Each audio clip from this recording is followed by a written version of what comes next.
Now to matters of good governance, let's look at how some African countries are faring in protecting human rights and the rule of law. Joining me is Chris Maroleng, Executive Director at Good Governance Africa, based in Pretoria, South Africa. Chris, so good to have you in studio with me today.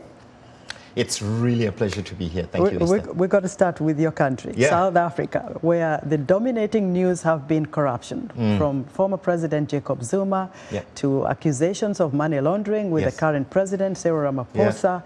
And all these accusations of money laundering, how do you rate South Africa's governance? Well, when we talk of governance, we describe it as the process that determines who gets what, when and how. It's about the authoritative allocation of resources. And when you look at how these resources have been managed, questions are raised on whether they're managed in the interest of the citizen or really in the interest increasingly of political and economic elites. Certainly there have been instances where issues of corruption and mismanagement of resources have been raised, particularly in the previous administration of President Jacob Zuma. And this has really resulted in the State of Capture report and indeed the commission, that is the State of Capture Commission, which really unraveled large-scale instances of what we describe as industrial levels of corruption in South Africa. And certainly since the entrance of President Cyril Ramaphosa, we've seen attempts to curb this corruption.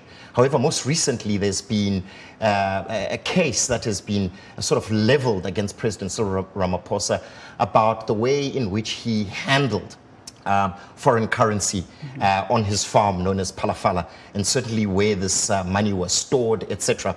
But this was his private funds, and I think it's important to note that the instances of corruption that have been leveled against previous administration were around the handling of public funds.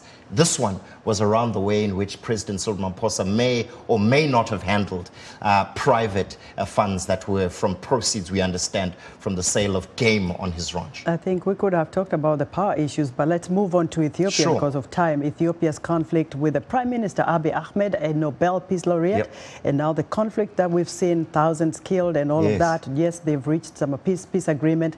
What do you think about Ethiopia's governance right now in terms of trying to bring the people back together? Certainly, I think we cannot move away from the fact that the governance system in Ethiopia has been marred by this conflict, especially in the Tigray region, which has seen the Tigray Liberation Front really come out in hot conflict against the governing administration led by President, Prime Minister. The Prime Minister in that country.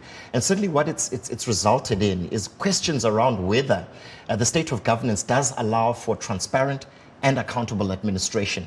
We have seen the recent peace deal which was brokered in South Africa, resulting in a peace accord which has really lessened tensions in that country.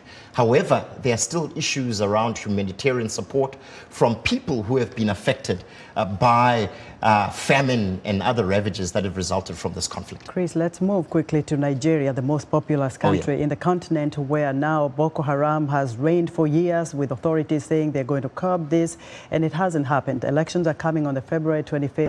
Your thoughts on Nigeria? Yeah, we're very concerned about the state of governance in Nigeria, especially as we approach these important elections in Africa's most populous country. We're really hoping that the election in and of itself can usher in greater governance in this country. However, it is not quite clear how the impact of these money shortages that have now hit Nigeria will affect the peaceful movement and carrying out of this election. We really hope right now that we can see a stabilization of the situation, money supply issues, and certainly these elections in the short immediate term being run freely and fairly. Well, Chris, well said. We just have run out of time. We'll have you more, in a couple of days. Chris, thank you very much.